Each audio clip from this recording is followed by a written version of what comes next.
أعوذ بالله من الشيطان الرجيم. بسم الله الرحمن الرحيم. الحمد لله رب العالمين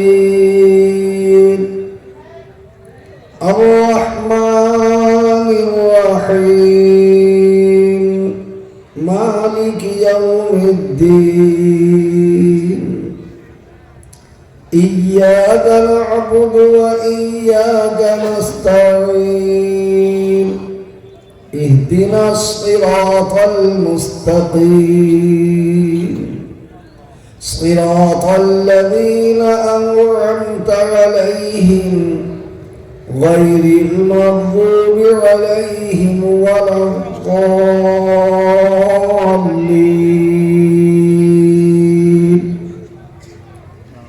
بسم الله الرحمن الرحيم. هو الله الذي لا إله إلا هو عالم الغيب والشهادة هو الرحمن الرحيم. هو الله الذي لا إله إلا هو الملك القدوس السلام المؤمن المهيمن العزيز الجبار المتكبر سبحان الله عما يشركون. هو الله الخالق البارئ المصور له الأسماء الحسنى يسبح له ما في السماوات والأرض وهو العزيز الحكيم. صدق الله العظيم. الحمد لله. الحمد لله نحمده ونستعينه ونستغفره ونؤمن به ونتوكل عليه ونعوذ بالله من شرور أنفسنا ومن سيئات أعمالنا. من يهده الله فلا مضل له ومن يضلله فلا هادي له. ونشهد أن لا إله إلا الله وحده لا شريك له. ونشهد أن سيدنا وسندنا وحبيبنا ومرشدنا ومولانا محمدا عبده ورسوله.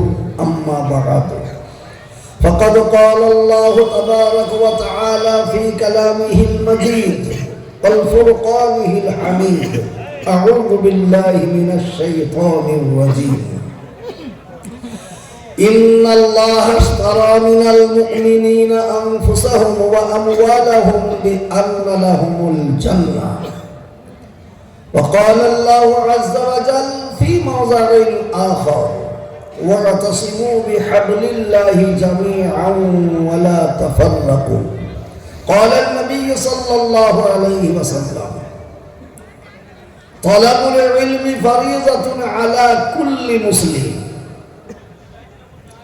وقال عليه الصلاة والتسليم في موضع آخر خيركم من تعلم القرآن وعلمه. وقال أيضا من قرأ القرآن وعمل بما فيه ألبس والده تاج يوم القيامة. محترم মাননীয় সম্মানীয় যোগ্যতম সভাপতি সাহেব,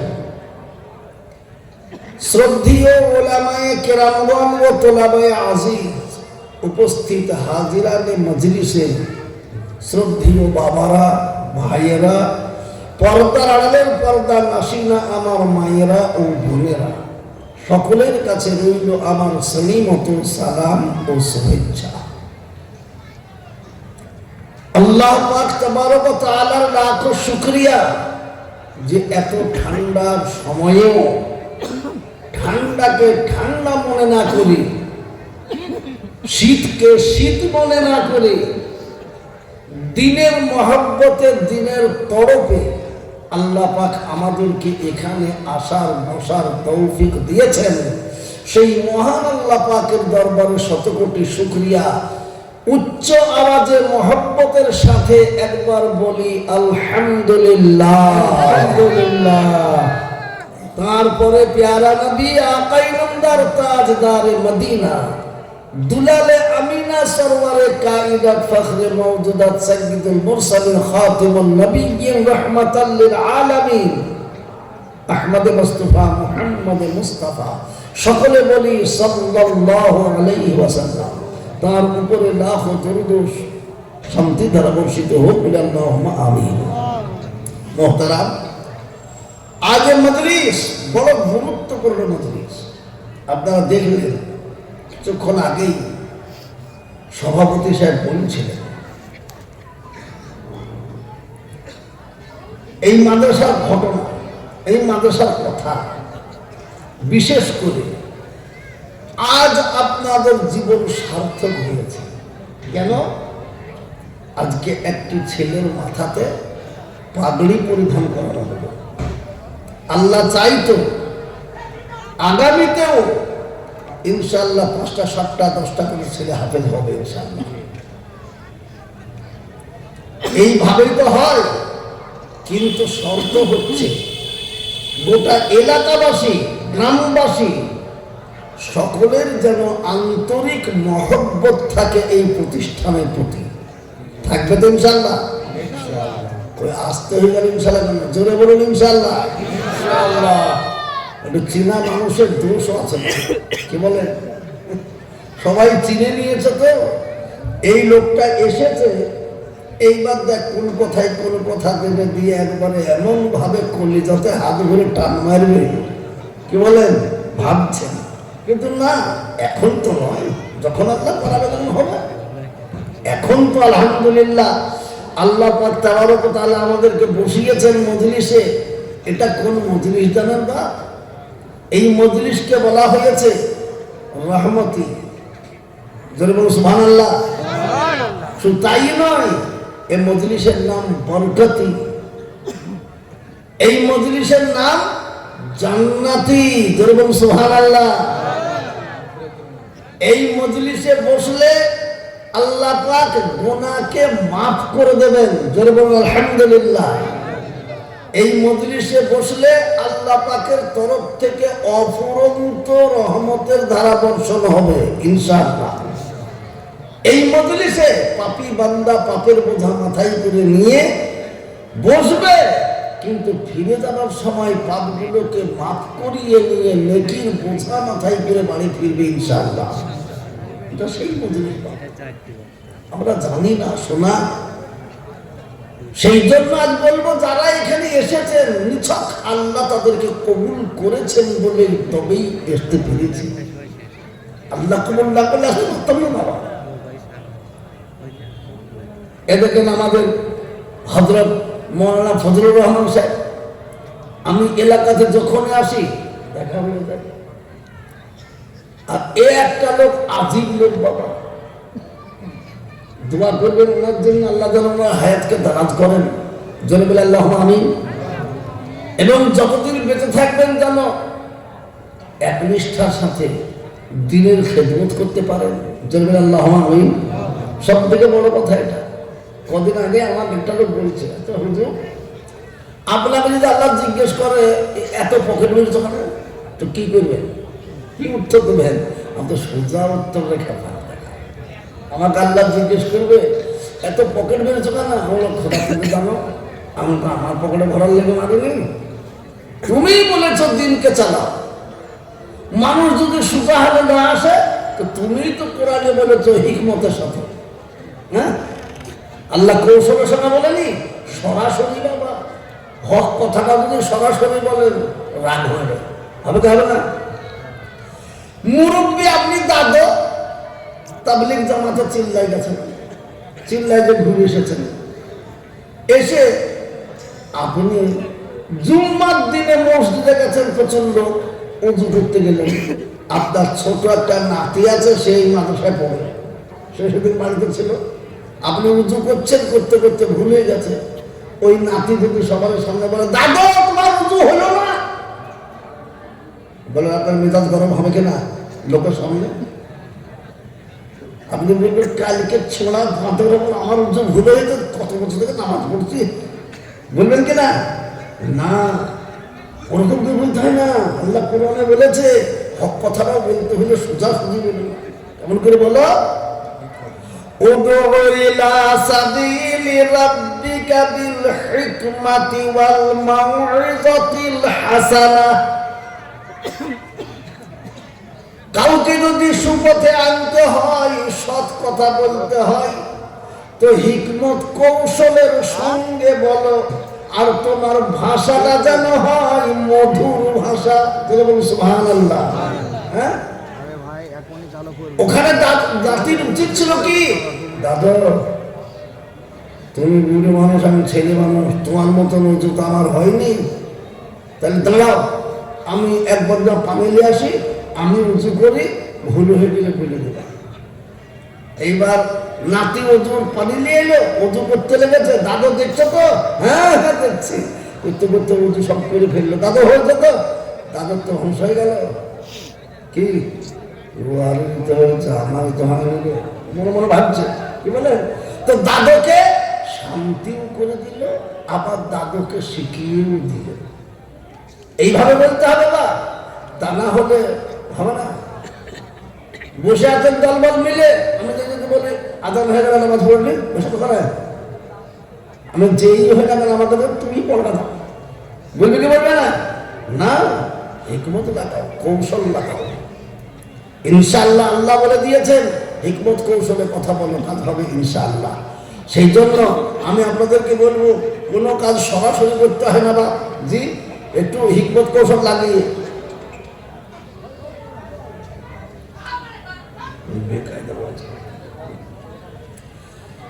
আলহামদুলিল্লাহ, তারির জন্য আমি বলছি মাদ্রাসার অভাব নাই বা এখন প্রচুর মাদ্রাসা। সত্যিকারেরই আজকে রুহুল আমিনের মাদ্রাসা থেকে আমি অবাক হলাম। যাক, এরা এখন আমি ব্যবসা করছি, হ্যাঁ ব্যবসা করছি, আমি কাজ করছি, হ্যাঁ আমি মাইকে মুখ লাগিয়েছি, আপনি কথা বলো, তুমি 2 ঘন্টা পরে দেবে। হ্যাঁ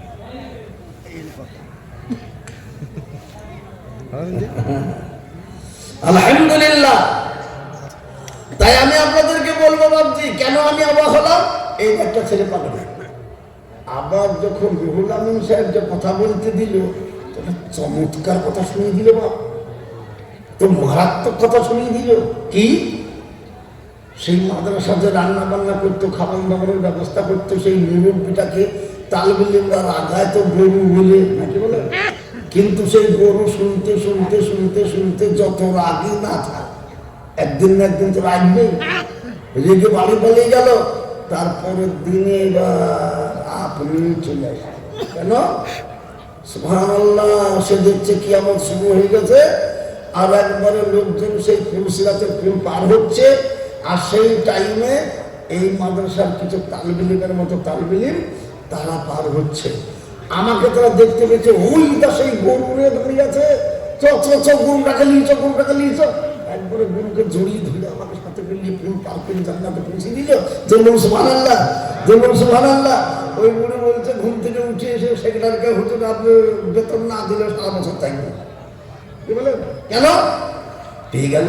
সুবহানাল্লাহ, কাদের প্রোগ্রাম করে চলে এসছে, কারা এরা? আল্লাহু আকবার। এই তালবিলিমদের কথা আপনি জানেন না বাবা, শুনলেন ভালো করে। কি এই তালবিলিমদের জন্য জনাবে রাসূলুল্লাহ সাল্লাল্লাহু আলাইহি সাল্লাম বলছেন, যারা দ্বীনি ইলমকে তলব করার জন্য মা বাপের মায়া, দেশের মায়া, গ্রামের মায়া ছেড়ে বিদেশে পৌঁছে যায়, আর যতক্ষণ পর্যন্ত সে বিদেশে থাকে আল্লাহ বলে দিয়েছেন তারা ততদিন পর্যন্ত আমার রাস্তাতেই থেকে গেল। যেন সুবহানাল্লাহ, আমার রাস্তা থেকে গেল। আচ্ছা ঠিক আছে, মেলা বুঝে হয়ে গেছে। আচ্ছা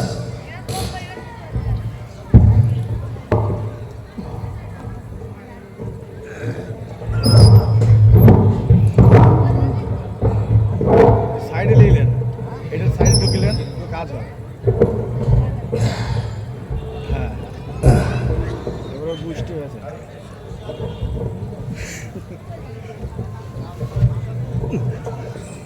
আলহামদুলিল্লাহ। জোরে সোরে মহব্বত একবার বলি নারে তাকবীর। নদিয়া জেলার লোক আবার আমি ডেলি চিল্লাচ্ছি, আর আপনারা একদিন শুনতেছে জোরে আওয়াজ হলো না? একবার জোরে সোরে বলি নারে তাকবীর, নারে তাকবীর। আলহামদুলিল্লাহ। কোন লোক দাঁড়িয়ে থাকবে না বাপ, সবাই বসে যাব, যে যেখানে জায়গা পাচ্ছি সে সেখানে বসে যাব। দাঁড়িয়ে থাকা লোকগুলোকে বলছি এইদিকে প্রচুর জায়গা খালি হয়ে আছে, আপনারা আসলেই বসতে পারবেন ইনশাল্লাহ। চলে আসুন বাপ। দাঁড়িয়ে থাকা, গেটে দাঁড়িয়ে থাকাটা ভালো কথা নয়, গেটে দাঁড়িয়ে থাকাটা ভালো কাজ নয় বাবা। সেই জন্য অনুরোধ করছি এগিয়ে আসবো সবাই মিলে ইনশাল্লাহ।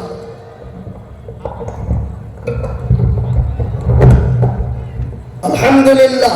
তাই আমি আপনাদেরকে বলছিলাম যে কথাটা, সুবহানাল্লাহ সুবহানাল্লাহ। আসুন, এই মজলিস এত গুরুত্বপূর্ণ মজলিস বাপ, এই মজলিসের তুলনা হয় না। এই তালবিলদের জন্য কি বললেন? যতদিন তারা পড়ার সময় থাকবে ততদিন আল্লাহ বলছেন ওরা আমার দায়িত্বে থেকে গেল। জোরে বলুন সুবহানাল্লাহ। আল্লাহ না করুক, পড়তে পড়তে কোনো তালবিলিম যদি ইন্তেকাল করে তো প্যারা নবী বলেছেন সে সোজা বিনা হিসাবে জান্নাতে পৌঁছে যাবে। জোরে বলুন আলহামদুলিল্লাহ, আলহামদুলিল্লাহ। জোরে সোরে সবাই বলি তো, নবীজি যা বলে গেছেন তা সত্য না মিথ্যা? জোরে বলুন সত্য। নবীজি বলে গেছেন। এরা কারা জানো? এই তালবেলিমরা যদি কোনো এলাকাতে ঘোরাফেরা করে, সেই এলাকাতে যদি কোনো গোরস্থান থাকে তো বলে ওই গোরস্থানে যত বান্দাবান্দি শুয়ে থাকে ওই বান্দাবান্দিদের গোরের আযাব পর্যন্ত আল্লাহ বন্ধ করে দেয়। সুবহানাল্লাহ। এই তালবিলিম কেমন তালবিলিম? যতদূর এলাকা পর্যন্ত ঘুরবে সেই এলাকাতে আল্লাহর পক্ষ থেকে বড় ধরনের কোনো বালা গজব আযাব আসবে না। শুধু তাই নয়, এরা যখন রাস্তাতে হাঁটতে চলে তখন ফেরেশতা ছুটে এসে বলে, ওগো তালবিলিম, একটু তোমরা থেমে যাও, তোমাদের পায়ের নিচে আমরা নূরের পাখাটাকে বিছিয়ে দিই, আমাদের পাখার উপর দিয়ে তোমরা একবারে হেঁটে চলো, আমাদের জীবনটা ধন্য হয়ে যাক। জোরে বলুন সুবহানাল্লাহ। যাদের শরীরে বিন্দু মাত্র পাপ নাই, যাদেরকে আল্লাহ নূর থেকে তৈরি করেছেন, তারা ফেরেশতা, তারা বলছে আমাদের পাখার উপরে একবার তালবিলিমের যদি পা পড়ে যায় তো আমাদের জীবনটা ধন্য হয়ে যায়। তাহলে বলো বা, এদের যদি আমরা খেদমত করতে পারি তাহলে আমাদের জীবনটা কত ধন্য হবে, কত ধন্য হবে। আজকে ছেলেটির মাথায় পাগড়ি দেওয়া হলো, এর ফজিলত কি জানেন? জোরে বলুন তো, কোরআন কার কিতাব? কোরআন কার কালাম? আরো জোরে বলি, আল্লাহর কালাম। আল্লাহর কালাম ওই ছেলেটি 30 পারা হেফজ করে নিয়েছে, এই কারণেই তার মাথাতে পাগড়ি। আজ হাফেজকে দেখা মানে কোরআনকে দেখা, আর কোরআনকে দেখা মানে আল্লাহকে দেখা। যেরকম সুবহানাল্লাহ।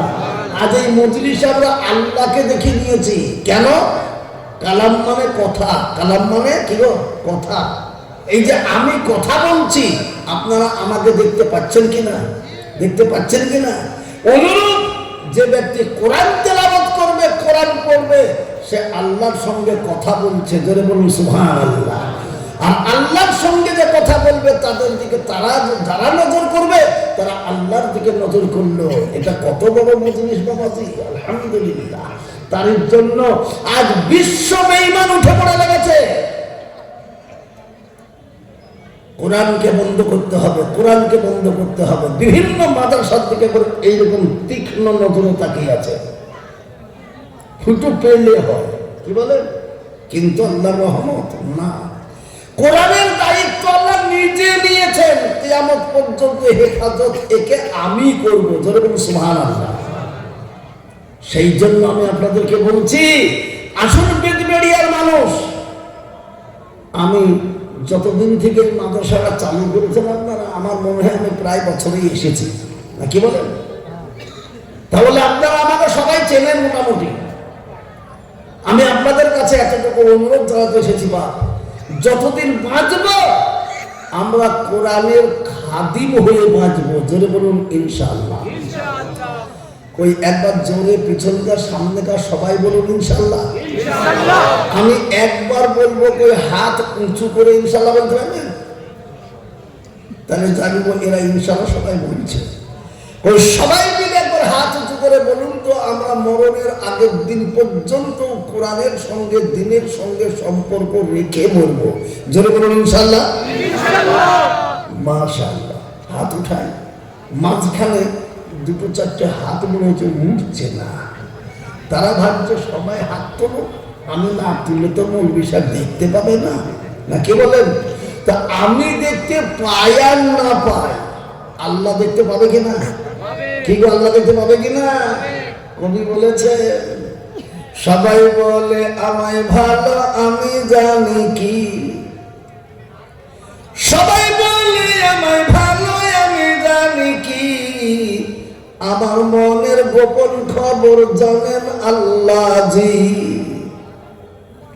আলোতে আধারে নির্জনেতে, আলোতে আধারে নির্জনেতে, কোথা কি করেছি আমি সব জানে সে।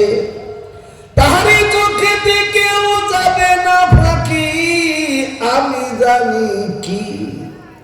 আমরা কিছুই জানিনি বাপ, আল্লাহর চোখে কাউরির ফাঁকিবাজি চলবে না, কাউরির গোপনীয়তা চলবে না। সেই জন্য আমি বলবো, এই মুবারক মজলিসে বসে ভালো নিয়তে আমরা সবাই মিলে একসঙ্গে হাত উঁচু করে দিয়ে বলবো যে আমরা যতদিন বাঁচবো কোরআনের খেদমত করব ইনশাআল্লাহ। এই নিয়ত নিয়ে যদি হাত তুলতে পারি, আল্লাহ আমাদের প্রত্যেকটি হাতকে কবুল করে দেবে ইনশাআল্লাহ। একবার জোরে সোরে মহব্বতে বলি ইনশাআল্লাহ। আলহামদুলিল্লাহ।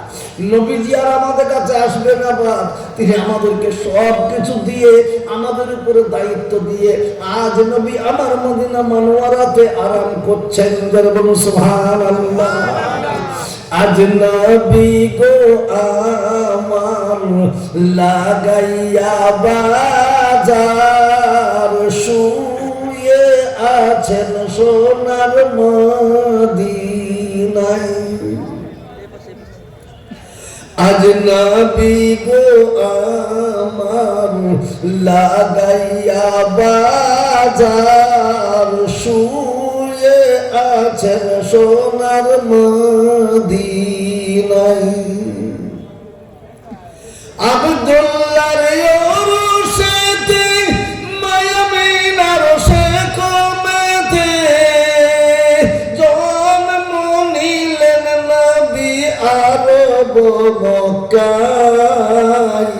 নবী গো আমার লাগাইয়া বাজার, শুয়ে আছেন সোনার মদিনায়।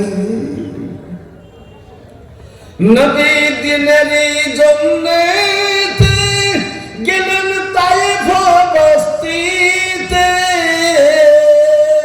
রক্ত ঝরিয়ে সেথায় বেহুশেতে রয়। নবী গো আমার লাগাইয়া বাজার, শুয়ে আছেন সোনার মদিনায়। নবী দিনেরই কারণে গেলেন ইহুদ ময়দানে, নবী দিনেরই কারণে গেলেন ইহুদ ময়দানে। দান দান মুবারক শহীদ করাই, নবী গো আমার লাগাইয়া বাজার, শুয়ে আছেন সোনার মদিনায়। সেই নবীর নামেতে দরুদ পড়িলে, সেই নবীর নামেতে দরুদ পড়িলে,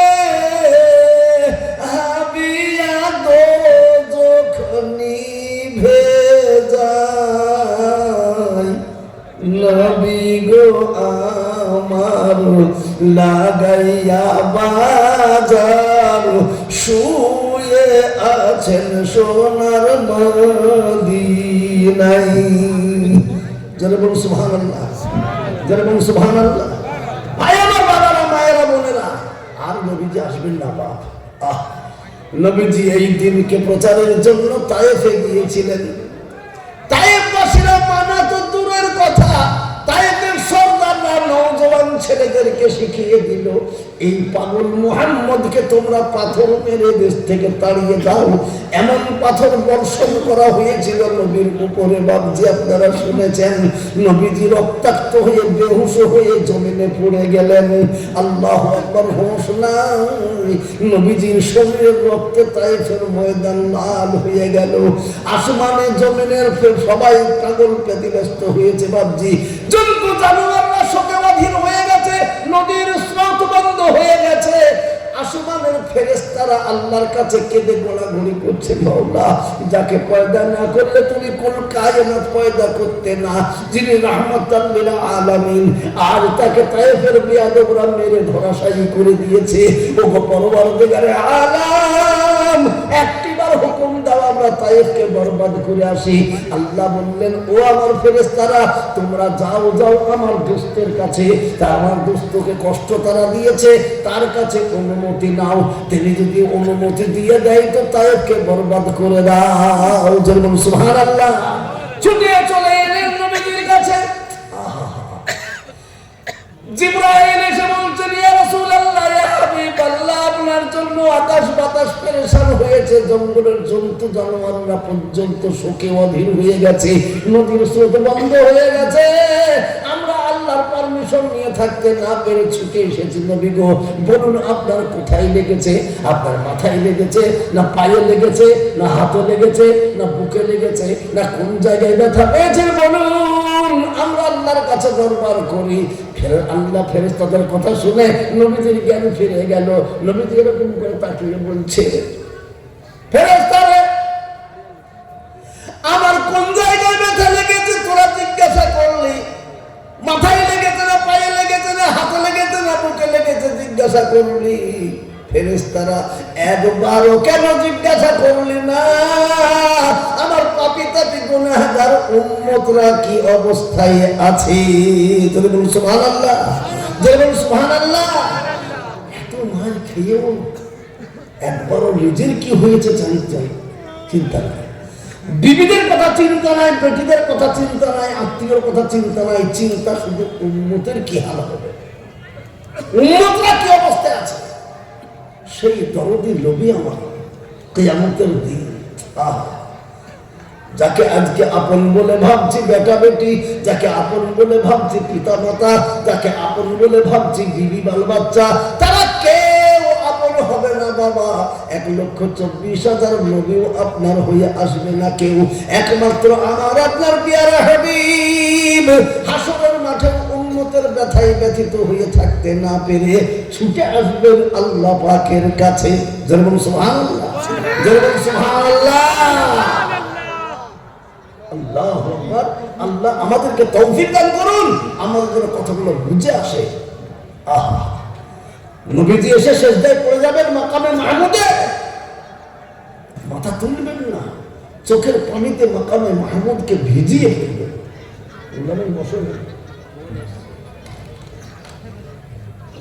আল্লাহ পাক বলছেন, দোস্ত আমি তোমার সব সহ্য করতে পারি, কিন্তু চোখের পানি আমার সহে না। দোস্ত কিসের জন্য কান্না করছো বলো? তখনই হইবে নেদা হতে সুবহান, তখনই হইবে নেদা হতে সুবহান, শিরতুল মুহাম্মদ কেন পেরেশান, যা চাহিবে তা পাইবে নিকটে আমার, তুমি তো হাবিবি মোর নাই কেহ আ। দোস্ত তুমি কি চাও আমার কাছে বলো, তোমার চোখের পানি আমি সইতে পারছি না, বলো বলো তুমি কি চাও। বলবেন, ওগো আল্লাহ, আমার পাপী তাপী গুনাহগার উম্মতদেরকে জান্নাতের ফয়সালা না করা পর্যন্ত আমার মাথা উঠবে না। জোরে বলুন সুবহানাল্লাহ, জোরে সুবহানাল্লাহ। আরো জোরে একবার বলা যাবে না সুবহান